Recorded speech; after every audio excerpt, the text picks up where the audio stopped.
That wasn't such a bad little canter. Yes.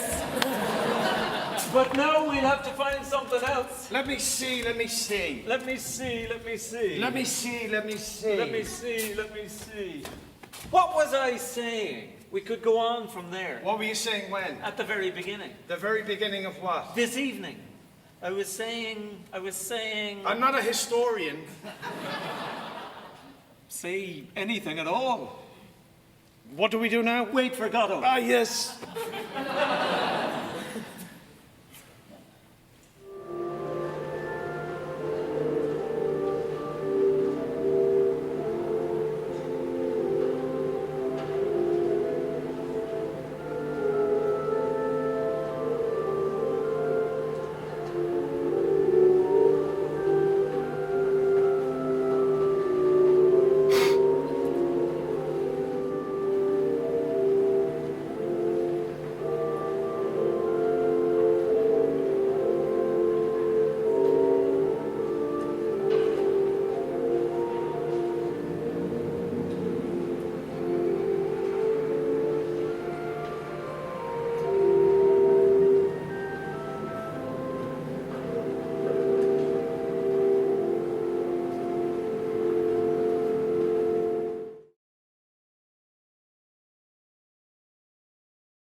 Course of our lives as we hopefully grow in wisdom, if we understand seeking goodness as a way of drawing closer to the heart of the Creator, if we understand the law as less a commentary on us and more a revelation of our authentic relationship with God, if we trust Christ's saving work and persist, that is a choice of life.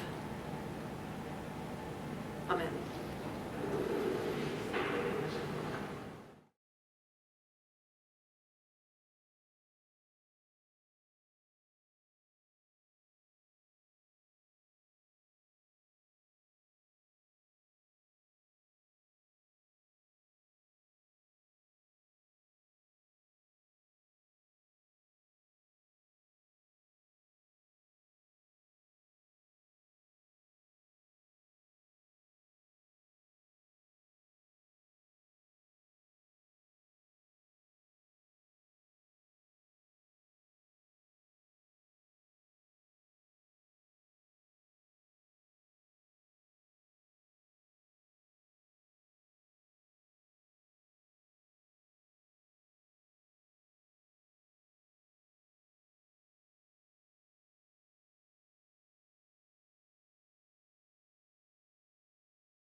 And when we enter this space, and if we can listen, you can't miss experiencing God.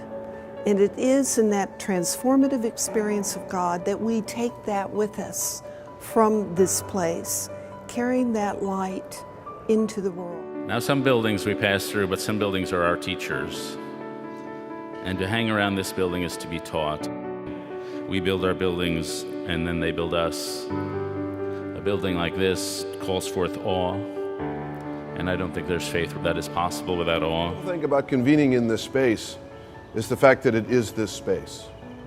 This house of prayer for all people, this sacred structure where everything points to God and God's goodness and God's presence among us as human beings, has an effect on people. And what we're looking for is not just wonderful conversations, but what we're always striving for is making opportunities where we can listen to one another, where we can more deeply interact with one another, where the Spirit can be present in our conversations so that we hear in new ways.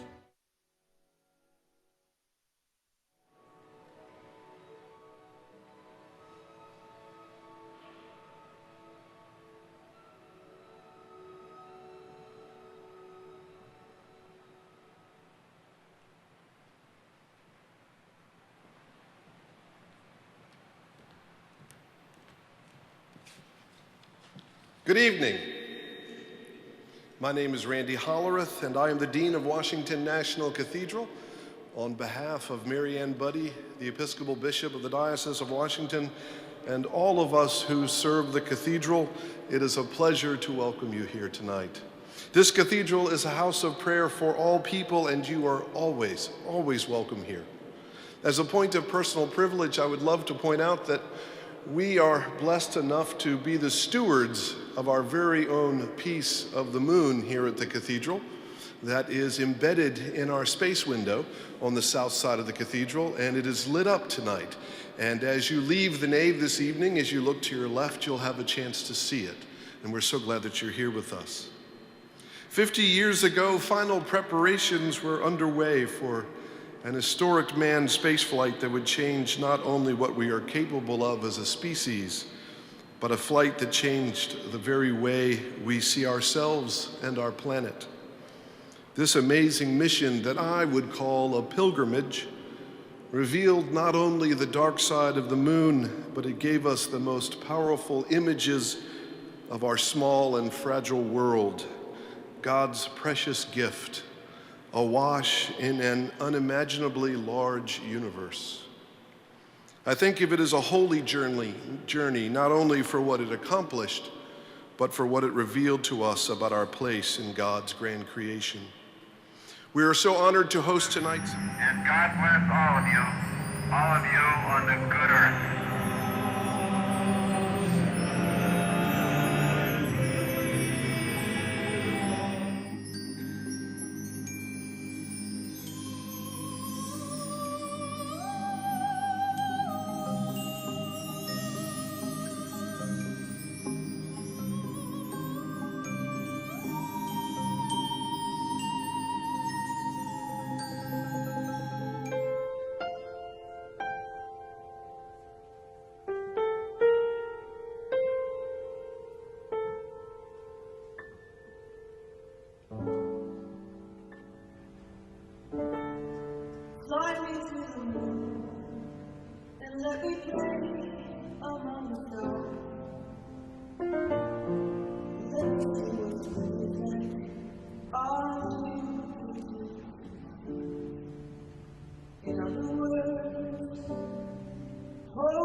الرحمن الرحيم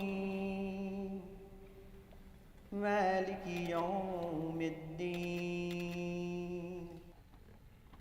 إياك نعبد وإياك نستعين اهدنا الصراط المستقيم صراط الذين أنعمت عليهم غير المغضوب عليهم ولا الضالين.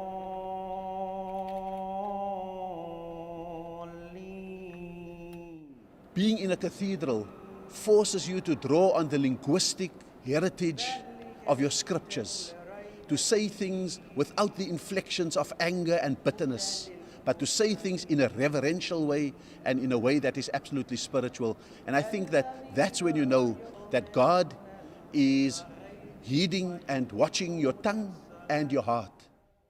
ويقيمون الصلاة ومما رزقناهم ينفقون